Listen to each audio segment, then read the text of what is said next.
এটাই হচ্ছে ভারতের নির্বাচন কমিশনের এসআইআর ফর্ম ফিল আপের জন্য যে ফর্মটা দিচ্ছে প্রত্যেক বাড়িতে বাড়িতে প্রত্যেকটা ভোটারকে। সেই ফর্মটা হচ্ছে এইটা, যেটা আমি কালকে পেয়েছি। সেই ফর্মে প্রত্যেকটা জায়গায় কীরকম ফিল আপ করতে হবে, কী বৃত্তান্ত, তা আপনাদের সবাইকে এই ভিডিওর মাধ্যমে জানাবো। প্রথমে এখানে দেখতে পাচ্ছেন আমার নাম দেওয়া আছে, বর্তমান আমার ঠিকানা, আমার ভোটার কার্ডের এখানে বিধানসভা কেন্দ্র, কোন বিধানসভা আন্ডারে, তারপরে রাজ্যের নাম, সব কিছু দেওয়া আছে। এখানে একটা কিউআর কোড দেওয়া আছে, ওই কিউআর কোডে স্ক্যান করলে আমার ভোটার কার্ডের বিভিন্ন তথ্য যা কিছু আছে কমিশনারের কাছে সব কিছু এখানে দেখাবে। এখানে আমার ছবি আছে, যেটা ভোটার কার্ডে আছে, ওই ছবিটা পুরানো ছবি। এখানে একটা বলে দিয়েছে সাম্প্রতিক ফটো সাটুন, মানে এখানে নতুন একটা ফটো এখানে মারাতে হবে, যেটা বর্তমান আমি কেমন দেখতে সেটা হচ্ছে এই ছবিতে মারাতে, এইখানে এই ঘরে মারাতে হবে। চেষ্টা করবেন এই যে ফটোটা, এইটার ব্যাকগ্রাউন্ডটা, ফটোটা যে পাসপোর্ট সাইজ ফটো তুলবেন তার ব্যাকগ্রাউন্ডটা যেন সাদা হয়। এখানে দেওয়া আছে দেখুন জন্ম তারিখ। এই ফর্মগুলো যে ফিল আপ করবেন চেষ্টা করবেন এইগুলো ইংরেজিতে লেখার, কারণ এইগুলো যখন নির্বাচনে ওখানে জমা পড়বে, যদি কম্পিউটার লোড করা হয় তখন কী হবে দেখলে ওদের সুবিধা হয়। তার জন্য চেষ্টা করবেন যাতে এগুলো ইংরেজিতে লেখার। জন্ম তারিখ, তারিখ মাস বছর, প্রথমে তারিখ লিখবেন, তারপরে মাস লিখবেন, বছর লিখবেন। আধার নম্বর, আমার আধার নম্বর কি সেটা এখানে লিখব। মোবাইল নম্বর কি, মোবাইল নম্বর লিখব। চেষ্টা করবেন আধার কার্ডে যেই মোবাইল নাম্বারটা সেট করা আছে ওই মোবাইল নাম্বারটাই লেখা। এখানে লেখা আছে পিতার বা অভিভাবকের নাম। পিতার বা অভিভাবকের নামের জায়গায় আমার বাবার নাম আমি সেটা লিখব। এখানে বাবার এপিক নম্বর যদি থাকে বাবার এপিক নম্বর দিব। মায়ের নাম লিখব, মায়ের এপিক নম্বর এখানে দিব। যদি কারোর স্ত্রী থাকে তাহলে সে স্ত্রীর নাম দেবে। যদি কোনো স্ত্রী ফিল আপ করে ফর্মটা, তখন এইখানে অভিভাবকের জায়গায় বা পিতার জায়গায় তার পিতার নাম দিতে হবে। স্বামীর নাম দেবেন না, কারণ স্বামীর নাম নিচে এখানে লেখার জন্য বক্স আছে। তাই কোনো যদি বিবাহিত নারী যদি এই ফর্মটা ফিল আপ করেন তখন এইখানে পিতা বা অভিভাবকের জায়গায় পিতার নাম দেবেন। অভিভাবকের নাম মানে আপনার স্বামীর নাম দেবেন না, কারণ এখানে স্বামীর নাম দেওয়ার জন্য বক্স আছে। তাই এখানে স্বামীর নাম যদি কারো থাকে স্বামী তাহলে লিখবেন, যদি কারো স্ত্রী থাকে স্ত্রী লিখবেন, এপিক নম্বর থাকলে দিবেন।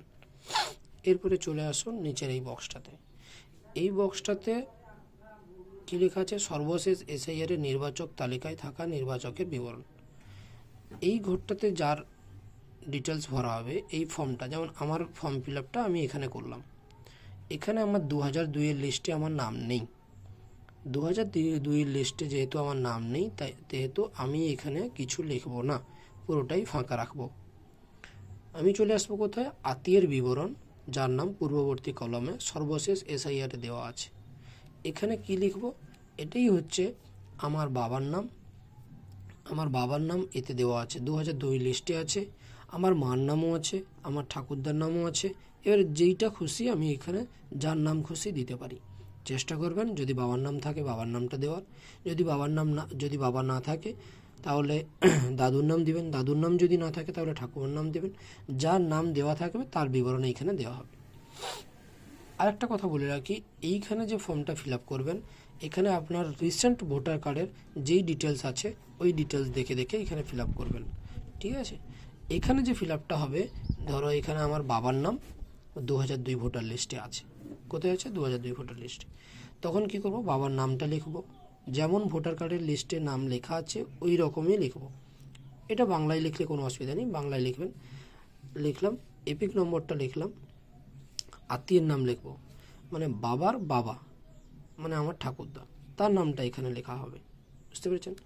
সম্পর্কটা কি, এই সম্পর্কর জায়গায় আমি লিখব কি আমার সঙ্গে আমার বাবার কি সম্পর্ক, মানে এই যে নামটা লেখা, নামের জায়গায় যার নাম লিখবেন তার সঙ্গে এই ভোটারের কার্ডে যে এখানে যে যার ফর্ম ফিল আপ করা হচ্ছে তার সঙ্গে কি সম্পর্ক, সেই সম্পর্কটা এখানে লিখবেন।